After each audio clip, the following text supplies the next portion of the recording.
For some people, the ultimate goal in life has been becoming the President of the United States. Would you like to be the President of the United States? I really don't believe I would, Rona, but I would like to see somebody as the President who could do the job, and there are very capable people in this country. Most people who are capable are not running for office. Most men are frightened of politics today. It is a shame, isn't it? Yes. It is a shame. The most capable people are not necessarily running for political office, and that is a very sad commentary on the country. They had major corporations and they had this and that, but they are not running for political office. Why wouldn't someone like yourself run for political office? You have all the money that you possibly need. You've accomplished a great deal, even though you are only 34. I know there's a lot of things that you possibly can do in the years ahead. Why wouldn't you dedicate yourself to public service? Because I think it's a very mean life. I would love and I would dedicate my life to this country, but I see it as being a mean life, and I also see it as somebody with strong views and somebody with the kind of views that are maybe a little bit unpopular, which may be right, but may be unpopular, wouldn't necessarily have a chance of getting elected against somebody with no great brain but a big smile. And that's a sad commentary for the political process. Television, in a strange way, has ruined that process, hasn't it? It's hurt the process very much. I mean, the Abraham Lincolns of the world, Abraham Lincoln would probably not be electable today because of television. He was not a handsome man and he did not smile at all.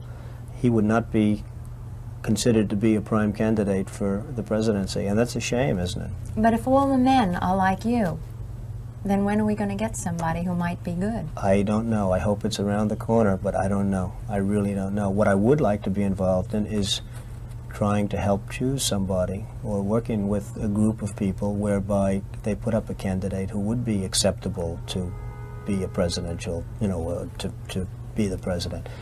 The country, if we had the one man, and it's really not that big a situation. You know, people say, well, what could anybody do as president? The one man could turn this country around. The one proper president could turn this country around. I firmly believe that.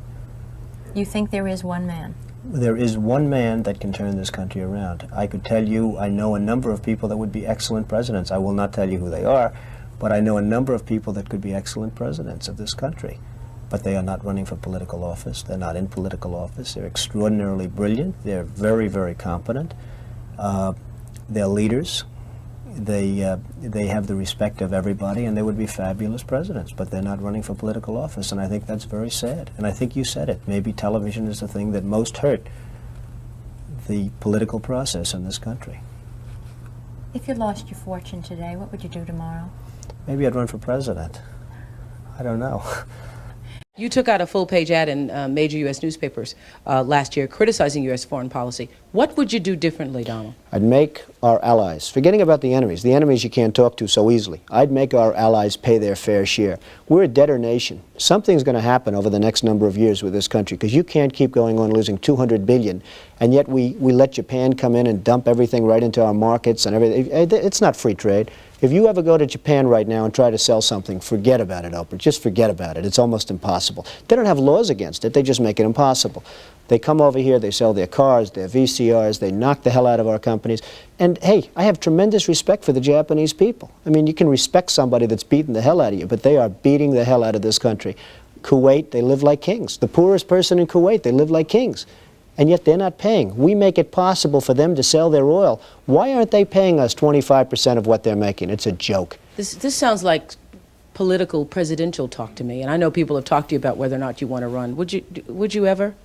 Probably not, but I do get tired of seeing the country ripped off. Why would you not? I just don't think I really have the inclination to do it. I love what I'm doing. I really like it. Also, it doesn't pay as well. No, it doesn't. But, you know, I just probably wouldn't do it, Oprah. I probably wouldn't, but I do get tired of seeing what's happening with this country. And if it got so bad, I would never want to rule it out totally, because I really am tired of seeing what's happening with this country, how we're really making other people live like kings, and we're not. What do you think of this year's presidential race, the way it's shaping up? Well, it's going to be very interesting. I think that probably George Bush has an advantage in terms of the election. I think that probably people would say that he's got like that little edge in terms of the incumbency, et cetera, et cetera. But I think Jesse Jackson's done himself very proud. I think Michael Dukakis has done one hell of a job. And George Bush has done a hell of a job. You know, they all went in there sort of as semi-underdogs, including George Bush, and they've all come out I think people that are around all three of those candidates can be very proud of the jobs they've done. You've said, though, that if you did run for president, you believe you'd win.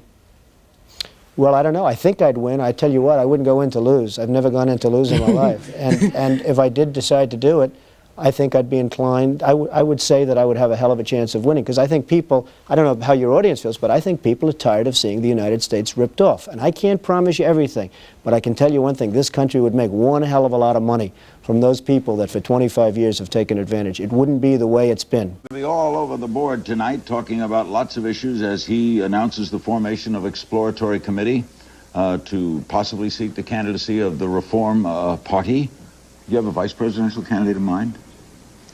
Well, I really haven't gotten quite there yet. But I guess it's just Oprah. I love Oprah. Oprah would always be my first choice.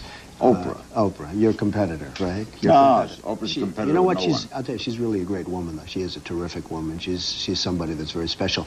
I have not even thought about it. I guess we'll see. We'll see. Maybe that's part of the whole process. Would she be someone, I mean, kidding aside, that you might think if about? she'd do it, she'd be fantastic. I mean, she's popular, she's brilliant, she's a wonderful woman. I mean, if she'd ever do it, I don't know that she'd ever do it. She's got, You'd ask her. She'd be sort of like me. I mean, I have a lot of things going, she's got a lot of things going. What a ticket that would be. That would be a pretty good ticket, but she's a very exceptional woman. What makes a good president? Well, I think the leadership qualities. You know, the sad part about President Clinton, who I happen to like a lot, but he could have had a great presidency if the whole thing with Monica and Paula Jones, and the worst of all is, you know, Linda Tripp. I mean, this woman, where she came from, I have no idea, but this is the woman from hell.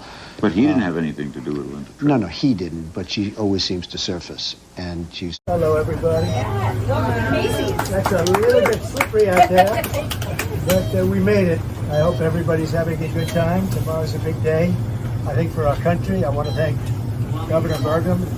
Thank you very much. It's such an honor. We just had a very nice endorsement, and we're honored by it. And he's a very respected man. That's a very respected family in North Dakota. And you've been a great governor, I will tell you. So I very much appreciate it. And a great first lady. Great. Even better. Even better. So thank you, everybody. And as you can see, there's been tremendous enthusiasm. And I think we're going to do very well tomorrow, despite the weather. Best you'll ever have, sir. Thank you, man. Yep, thank you. Appreciate it. Thank you. Very hardy people, very strong people, smart people, and we're honored by it. And thank you very much. Have a pizza. A lot of pizza. Can I have some too? I want a little bit of stuff.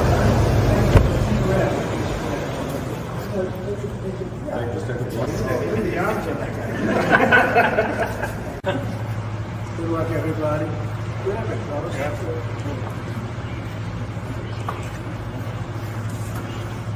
Good.